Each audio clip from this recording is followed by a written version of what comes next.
Welcome in. Just Kings coming up next. Welcome in, everyone. Another Just Kings podcast here, recapping a 6-5 victory against the Coyotes, which, like the title says, never a doubt. I never had a doubt the whole game, so I don't know what you're even implying there, but just never doubt. No. I think the first point is just never doubt. I mean, Yeah. always had faith in Quickie that whole game. Never a doubt in my mind. Yeah. And like you said, it felt like one of those games. We both kind of said it. Even my dad said it. He's like, watch, they're going to come back. And me and my dad were both in agreement that we were actually going to lose that game. Thankfully, we got Johnny Quick, the legend, in goal with that stick save. Sure. So, Never yeah. doubt. I mean, looking at it, after the first period, I was like, we're up by 4, yes. 1, we're the LA Kings. 2, we're playing one of the worst teams in the NHL, so they're going to come back, and they're probably going to win. And 3, I'm going to lose my mind on the podcast. So that was my 3 things in my mind. So yeah, and dude, when you go up by 5-1 in the first period, after on a back-to-back too, it's like, oh my gosh, ideal. But yeah.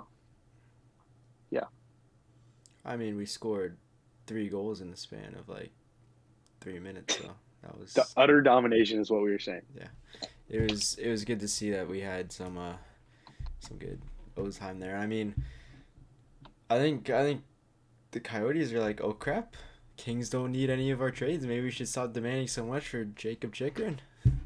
And then we found a good way to blow it. Who's that goalie that we want? Who? Vamelka, or 643 save percentage in 15 minutes. Yikes! 5 goals. Yeah, he had a career start. That was good. That was, yeah. And then our backup goalie from a couple of years ago comes in and shuts us out. Yeah, he was the GOAT. Yeah, I mean, overall, I think it was all right. Next point I want to bring up is I get shortening the bench. And, I mean, I know we went into that and we shortened the bench there in the third period because we needed to walk away with a win. But getting rid of that fourth line that looked so good the whole game, had good offensive time, and then we're just going to yank him out and not even play him. And, I mean, I think with the forward depth that we have, that's pretty crazy to do. I mean, I don't know if you have any thoughts on that, but that's what I was thinking. For sure. Yeah, definitely. And a big thing for me was Byfield just got sniffed. Dude's been playing stellar. I don't really care if he had a slower game. I don't know. I'm pretty sure everyone's noticed that. Kempe, Kopitar, they have some games where they're slow, and they're on the top power play unit. It's Toddy. I didn't feel like that was necessary. And then, like you said, Lemieux was in there, but still Velarde and Kupari, dude, they're buzzing again. Mm-hmm. What are we doing? And I mean, maybe Lemieux has that big hit that sparks the team. I mean, yeah, that's also another thing. And I think building off of what you said with our rookies, I don't think we truly have any rookies on our roster right now. I mean, you can't even tell that Quentin Byfield's playing. And that's a good thing. He's just blending in with the team. You don't even realize that we have a 20-year-old rookie on the first line. And I didn't realize it anymore. And then Kupari is just fitting right in on the top power play or penalty kill unit now. And, I mean, I don't know. I just didn't agree with shortening the bench down to 3 lines when we have such a good fourth line as well. But that's why I'm sitting here in my room. And Trevor Moore on the first was a little weird. And taking him out for, 8 minutes there in the game and taking apart that second line that's been so good since Moore's come back. So, I mean. But, I mean, it was Todd, I'm not going to disagree fully because we scored 5 in the first and then our offense just died. So I get what he's doing. Also, Velarde having fresher legs than most of the guys because he's been injured. Maybe, but he also did play yesterday, so it's yeah. Well, one thing with having this good of forward depth right now, with having 2 extra forwards on our roster that we're just healthy scratching, is that we'll always have a fresh fourth line, ideally. I mean, we shouldn't have a game where that fourth line comes out flat with no energy.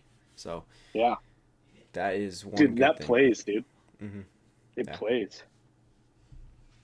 I mean, damn, you're scratching the guy that had the most, still has the most power play goals on the team. So Yeah, and then that's saying also something. forgetting, whenever we talk about like possible trades, just because we have so much forward depth, one of the guys I forgot to mention is we just have Jad Hmm. continuously getting whatever scratched, and it's not his fault.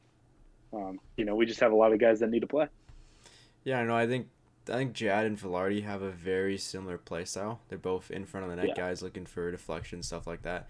So I mean, when Velarde comes back, it's just natural that Jad's gonna go down because Velarde has a hmm little bit more upside, a little bit more skill set, and he's also been has more experience at the NHL level compared to Jad. So yeah, all right. Let's move on to our next point. Kevin Fiala. That's all I gotta say. Just Kevin Fiala.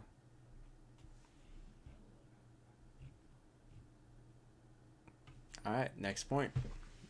nah, no, no, I'm just joking.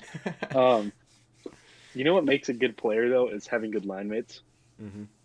and Blake Lizotte has been by his side for a while now, and Kevin Fiala has just elevated his game. Um, but dude, that line is just nasty. I'm really liking I follow Lizotte Fiala. But I think for me, a big thing for Fiala is just watching him do his thing. Like his dangles, his ability to control a game is just so electric. Mm-hmm. The Kings needed that. I mean, one thing that we've been missing for a while is Victor Arvidsson's a little behind on his between the leg dangles. He's not going to hit Hmm his quota of one a game for this year, so that's disappointing to see. I mean, he started off Yeah, strong in the beginning of the year. He had like 30 going into like 20 games or something like that, and then yeah. he's just been downhill since then. So it's disappointing to see. It's just so fun to watch those guys play Yeah, hockey, dude. yeah. Like you never know what they're gonna do, and then like even in the Ducks game, I didn't mention it, but when Fiala just like randomly like I don't even know what he did. Like I can't explain it, but he just fires a shot out of nowhere. It's like, oh my god, dude! Mm-hmm. And he's like dangling. It's weird. He's different. And one thing that I'm noticing with Fiala is that he always does that little toe drag shot from like the slot area, Like like right in the front of the net. toe drag release. I think Is that what somebody, the some, kids are saying I think nowadays? somebody's really good at that. I don't know who it is, but it's yeah, somebody's Oh, I know pretty. who it is. Connor Bedard. Oh, Bedsky. I think it's something like that, yeah. But Bedard. Fiala's trying to be like him, getting those shots in Connor the Bedard. slot. He's the goat. I hope not see him in Anaheim, but yeah, dude, the toe drag release is nasty on Fiala.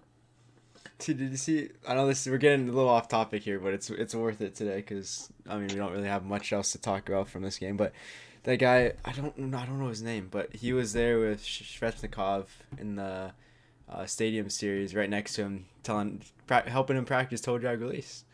I I mean, didn't see that. I wasn't able so to watch. That's freaking awesome, yeah, though. it was he just yelling at him, and Svechnikov is just shooting, and then like on the like 10th shot, he starts cracking a smile. I was like, I'd have been Savage. laughing the whole time, but Love yeah. that. All right, I think our final point for today is just we saw again like the slip and the slide in the defense in the third period. Like this has been an ongoing problem with the Kings that we just can't hold on to a lead late into games, and that's going to be a serious problem going into the playoffs. But I mean, I trust Todd that he'll figure it out, and hopefully this gets fixed sooner than later, and we can figure it out for the playoffs. I think it's a mindset thing because you can't practice it. Todd was saying after the game, you can't practice it. Mm-hmm. It's just going to come with through experience the rest of the year. So hopefully that we do experience a few games where we go up 4-0, 4-1, 3-1, and we just keep the foot on the gas. And it's just going to be a mentality that you should be trying to pad your stats for the year in a game like that because when it rains, it pours. No pun intended for the Ontario rain. Um, but yeah, it's definitely um, it's definitely a mindset thing. And I know we played back to back. I know, but yeah, But even then, it's I mean one thing, and he's going to be one of my standout players. So I guess we can just jump straight into the standout players. Is Drew Doughty. I'm looking up how much he played in the Ducks game, but 29 minutes on a back to back, playing on the second game playing 29 minutes, and then in the first game against the Ducks, he played 26. So I mean, he is doing more than his fair share of locking down on D. Except they didn't really lock down on D yesterday. So but yeah, It happens though, you know. yeah, it's gonna happen time to time. So that's all But right. I'm tired of people. I don't know if you're ready to move on to like, so standout player, but it's also just goaltending in general. It's going to be Jonathan Quick. I'm not. We're not blaming Quick as fans right now for that last game. The team stopped skating in the second period. Quick honestly saved the game for the Kings in the second period, but some of the goals he gives up, it's like Phoenix Copley would not. So I think if anything, that game, I had a little bit of like, oh crap, like maybe Quickie's back, but I think that game really answered Copley's the number one, without a doubt. And in playoffs, Copley's going to get the start, and we'll see. Yeah, we're begging because Copley, who knows what he'll do in playoffs. We're definitely begging. But, you know, like that's kind of what you expect with Quick at this point. Yeah, I mean, something that Fox said that really stuck to me is that he said that Quick really judges how he's playing and how his confidence is on wins and losses. So I'm curious to see, and we won't know this till the next time that he gets in net, but I'm curious to see. He had a huge shutout, or in the shootout, he had good saves. So I'm wondering if that's going to really Yeah. boost his confidence. I mean, you saw when he was shaking when the teammates came out, he was all pumped up. And I mean, I'm Yeah, curious to see if this will change his season around. And I mean, without a doubt. from just one technically win that he got from coming in for Copley, he looks so much better in the middle of the game. I mean, a week ago Yeah. or 2 weeks ago, that wouldn't have happened with Quick. So I mean, Yeah, because honestly, their first goal was bogus. Block shot. He's expecting that to hit him, so he has a feel for the rebound.